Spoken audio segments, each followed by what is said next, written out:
Zara, you need to see this. It's Jackson. He's not who you think he is, my niece Mia said, her voice shaking as she showed me a photo on her phone. I stared in disbelief at the image. A candid shot of my husband Jackson with his arm around a tall blonde woman, laughing together at the airport. My stomach dropped. What? This can't be real, I said, my voice hollow. I snapped it yesterday when I was picking up my friend from her flight. I knew if I didn't show you, you'd never believe me, Aunt Zara, Mia replied. I felt sick with dread but tried to remain calm. Did you talk to him? Maybe it's just a misunderstanding. Mia shook her head. He didn't see me, but from how cozy they looked, I don't think it was just a friend. My mind reeled. Jackson and I had been married for 12 years. Was he really cheating on me? That night at dinner, I cautiously brought it up. Mia said she saw you with another woman at the airport yesterday, I began. Jackson laughed loudly, making me jump. Mia's got an active imagination, doesn't she? I picked up a client visiting from Dallas to show her a property. That's all. He scoffed. I searched his face for any hint of deception, but found none. Still, over the next few weeks, doubts plagued me. Jackson worked later, went on mysterious trips, and spent more time texting. One day, acting on impulse, I checked his pockets while doing laundry. In his crumpled pants was a hotel keycard and receipt for a suite at the Sebastian, downtown's most lavish hotel. Fueled by adrenaline, I grabbed my car keys. Time to learn the truth. I arrived at the hotel, hands trembling, and took the elevator to the 5th-floor suite. As I raised my hand to knock, the door swung open, and there was Jackson, half-dressed with the same blonde from Mia's photo. Cassidy, I thought you were just...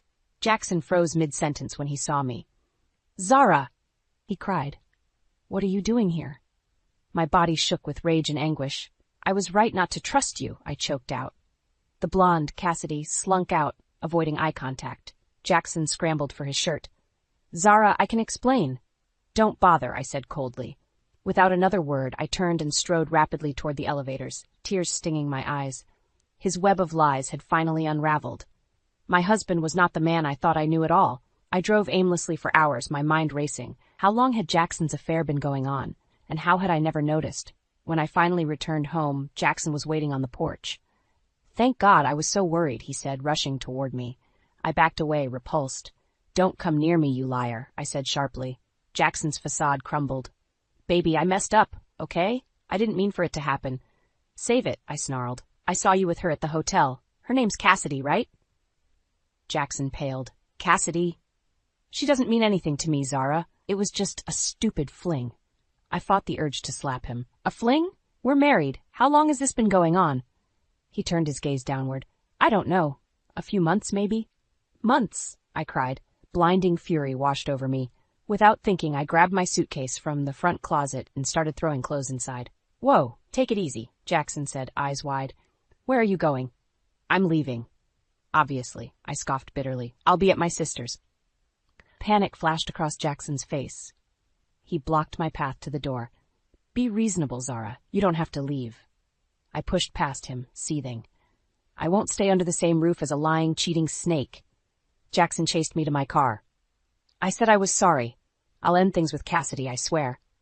We can get counseling, move past this. I whirled around to face him one last time, tears stinging my eyes. The man I loved would never betray me like this. I don't know who you are anymore. Jackson, we're done. I peeled out of the driveway just as the tears began to fall, leaving Jackson helplessly shouting after me. My heart ached with grief and bitterness, but I refused to let him see me crumble. He wasn't worthy of my tears. Now I knew the painful truth about the stranger Jackson had become. It was time to pick myself back up. I spent the next few days at my sister Ivy's apartment trying to process it all. But my raging mind wouldn't rest. I had to know more, like how Jackson financed his sordid affair when we struggled to save money every month. I met my friend AJ, a tech wizard, for lunch. Can you track someone's credit card purchases without them knowing? I asked. His eyes widened. On the dark web, sure. This about Jackson? I nodded, steeling my nerves. Later, AJ sent me a list of expensive hotel charges over the past 4 months and jewelry purchases. Must be for his mistress, AJ noted. The reality sunk like a stone in my gut. Jackson hadn't just cheated, he'd spent a fortune on Cassidy behind my back. Fury simmered inside me. It was time to uncover the extent of my husband's betrayal. If he thought he could get away with it, he was dead wrong. A few days later, I bought hair dye, preppy clothes, and blue contact lenses, the perfect disguise to follow Jackson unnoticed.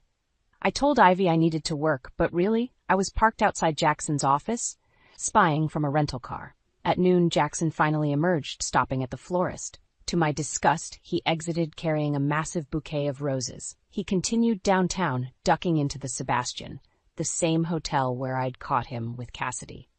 This time, instead of barging into their suite, I discreetly trailed Jackson to the bar where Cassidy waited in a slinky dress that likely cost more than my car. Jackson kissed her, grinning. My blood boiled. Just then, Jackson's phone rang. His face fell. "It's the hospital," he told Cassidy. "Let me take this outside." As Jackson hurried out, I seized the chance, sliding onto the bar stool beside Cassidy. She glanced at me, puzzled. "I know what you're doing with my husband," I said fiercely. Cassidy recoiled. "Excuse me? I don't even know you." "I'm Zara, Jackson's wife," I said coldly. Cassidy paled, speechless. Before she could respond, Jackson returned, ashen-faced. His eyes darted wildly between us. "Zara?" he croaked. "There's been an accident. My dad." He wavered on his feet. My anger evaporated, replaced by shock. Despite everything, I still cared for him once. I took his arm gently. "Come on," I said quietly. "Let's get you to the hospital." Cassidy backed away wordlessly into the crowd as I led Jackson outside, holding back my whirlwind of accusations, for now. At the hospital, Jackson collapsed into a chair, head in hands. "The nurse said Dad's car was hit by a drunk driver? He's in surgery now," Jackson choked out. My heart ached for him. I clasped his shoulder gently. "He'll pull through. Your dad's resilient." Jackson nodded wordlessly. Hours passed with no update. When the nurse finally appeared, her somber expression said it all. Jackson's dad hadn't made it. Jackson dissolved, sobbing uncontrollably. I held him close, letting his tears soak into my shirt. Despite Jackson's ghastly choices, he was still family. Over the next few days, as funeral arrangements were made, I supported Jackson quietly behind the scenes, putting my simmering fury on hold. The day of the funeral came, a small, mournful affair. After the burial, I drove Jackson back to his place so he could change for the wake. But when we pulled up, police swarmed the sidewalk. "What happened?" Jackson asked a cop. "Nasty wreck earlier. Speeding vehicle crashed into that tree. 2 people were critically injured." Dread filled my stomach. As the ambulance pulled away, I spotted a flash of blonde hair on the stretcher. Cassidy. Jackson blanched. He must have realized, too. We followed the police to the hospital and learned Cassidy had been driving Jackson's beloved vintage Mercedes, with Jackson in the passenger seat when she lost control. The officer shook his head. Witnesses said she raced through 2 red lights before crashing. We suspect drunk driving. The news stunned me. Jackson could have died cheating on me with Cassidy. Overwhelmed, I stepped aside to compose myself. A nurse approached with an evidence bag containing Jackson's damaged cell phone cracked from the wreck. "We can hold his personal effects until he's released," she offered gently. On impulse, I took the phone. "I'll handle it, thanks," I murmured. Once Jackson stabilized, they'd transfer him to a regular room. I had time to access his phone, to understand the full picture. I met my friend Ajay at his repair shop and handed him the phone. "Any chance you can get inside this to access text messages and photos?" "Shouldn't be an issue," Ajay said. Within the hour, he'd downloaded the data onto a disk. "I don't know what you're looking for, but seems like this guy's up to no good," Ajay warned. My hands trembled, imagining what secrets the disk held. "That's what I'm afraid of," I said gravely. Alone at home, I loaded the disk on my laptop with trembling hands.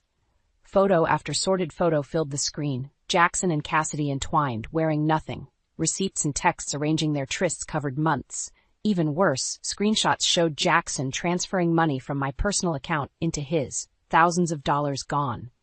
I squeezed my eyes shut, tasting bile. The man I'd loved for 12 years had stolen my money to finance his affair, deceiving me at every turn. It was time to make Jackson face the truth and pay the price for his callous betrayal. Armed with the incriminating data from Jackson's phone, I set up a meeting with my lawyer, Carlos. He scanned through the evidence, eyebrows rising. "This is quite serious," Carlos said. "Illicit transfers from your personal account without permission constitutes fraud and theft. Combined with the affair, you have solid grounds for divorce." My chest tightened. After 12 years together, divorcing Jackson felt unreal. "Let's focus first on freezing your joint accounts before he empties them," Carlos continued. "I'll also file a temporary restraining order. When he's discharged, legally he cannot come near you or the home you share." I nodded, steeling my nerves. The cold machinations now seemed necessary. 2 days later, I sat rigidly in Carlos's tight office as he made the call, confronting Jackson over speakerphone. "Mr. Kent, I represent your wife, Zara.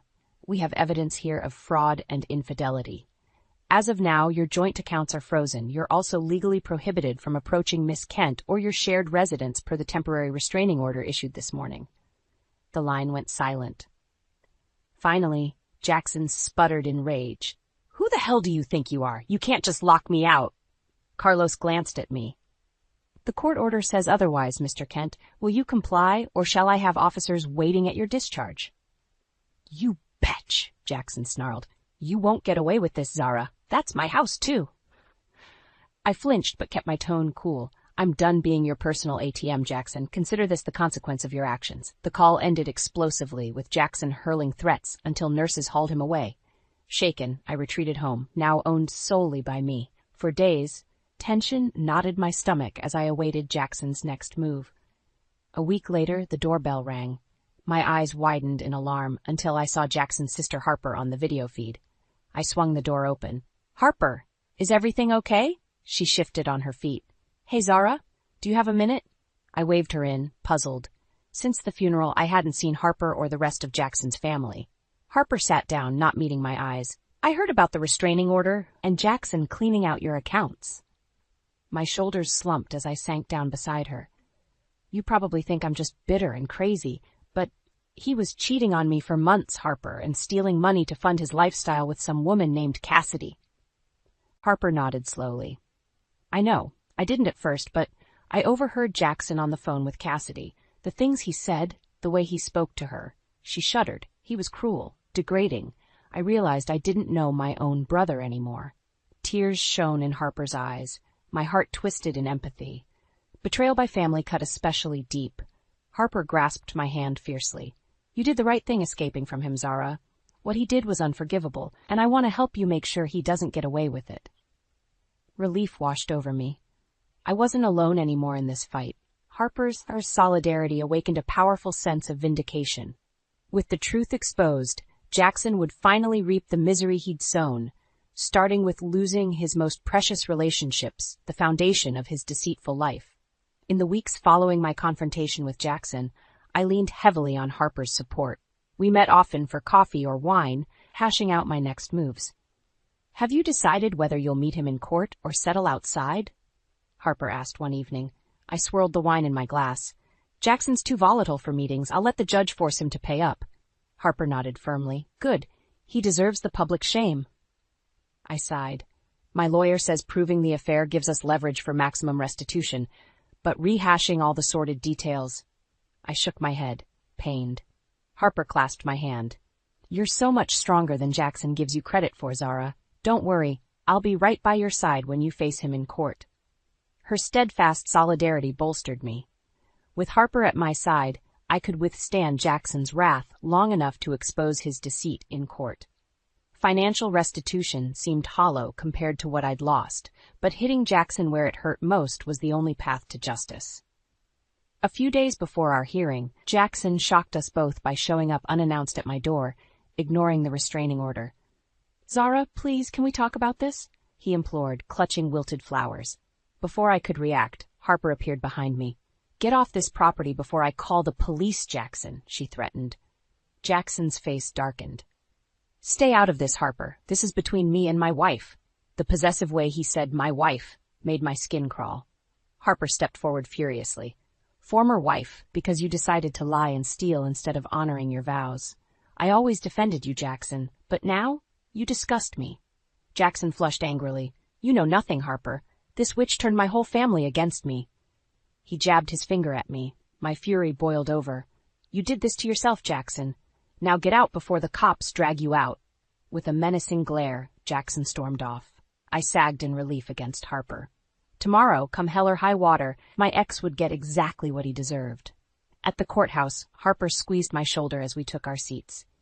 I'm right here with you, she murmured. Across the aisle, Jackson sat alone, his eyes swollen and hair disheveled.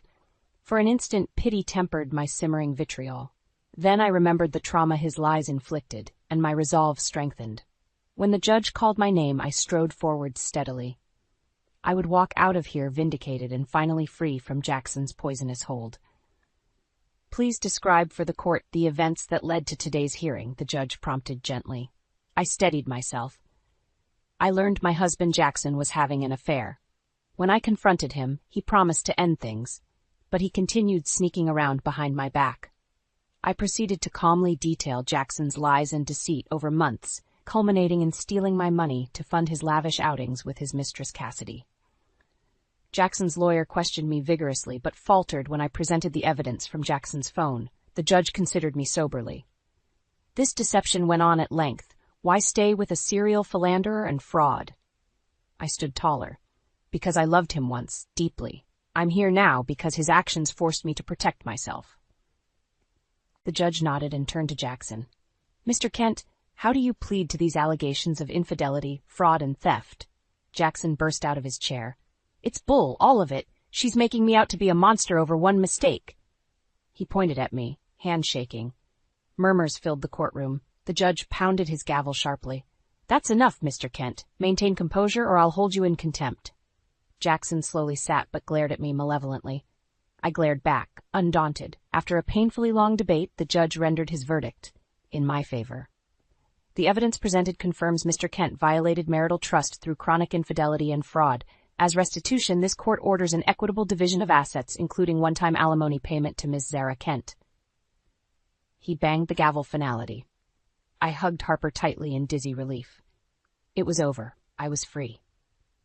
At the plaintiff's table, Jackson stood slowly, regarding me with icy calmness. Congratulations, Zara. You won, he said cuttingly. I hope destroying my life was worth it. Adrenaline coursed through me. I didn't destroy anything. I just revealed the truth, something you could never face. I held his gaze unflinchingly. We're over, Jackson. This was your doing. His lips curled in a snarl. You'll regret this, Zara, he spat venomously. Before the bailiffs could react, he stormed out. I stood frozen, pulse thrumming. Harper gripped my shoulder. Don't let him scare you. His threats are just pathetic attempts at control, she said. He's the one who needs to move on now. I nodded, shaking off my unease. She was right. Jackson no longer had any hold over me.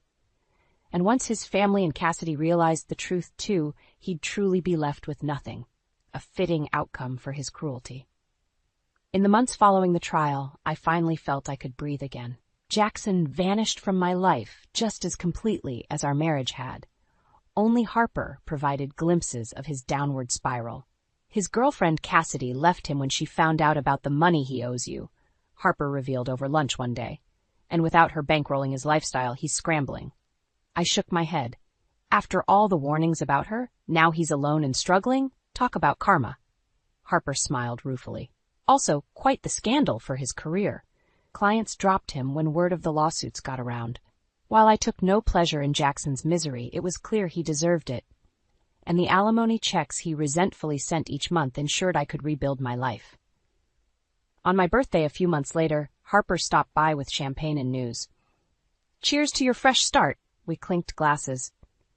I actually have an update on Jackson's current crash and burn, she added. I raised an eyebrow. His ruined career and relationships were already karmic payback. So get this, Harper continued, leaning in furtively. Jackson put his house on the market. He's so desperate for cash, he sold it way under value. My eyes widened. His dream house that he made me sacrifice for? Geez.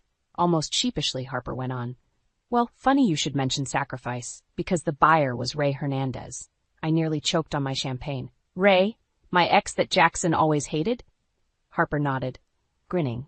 Yep, Ray seized the chance to stick it to Jackson, and Jackson was apparently seething, but financial hands were tied. The irony was so absurd I burst out laughing. Jackson's precious house ending up with his nemesis Ray? You really couldn't make this stuff up. In his greed and dishonesty, Jackson had sabotaged everything stable in his life. Now all that remained was facing the music alone. And music never sounded sweeter. To good riddance, Harper cheered, raising her glass again triumphantly. The relief I'd yearned for was finally here. Freedom from Jackson's toxicity and lies.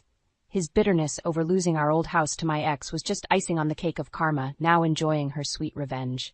And I planned to relish every bite.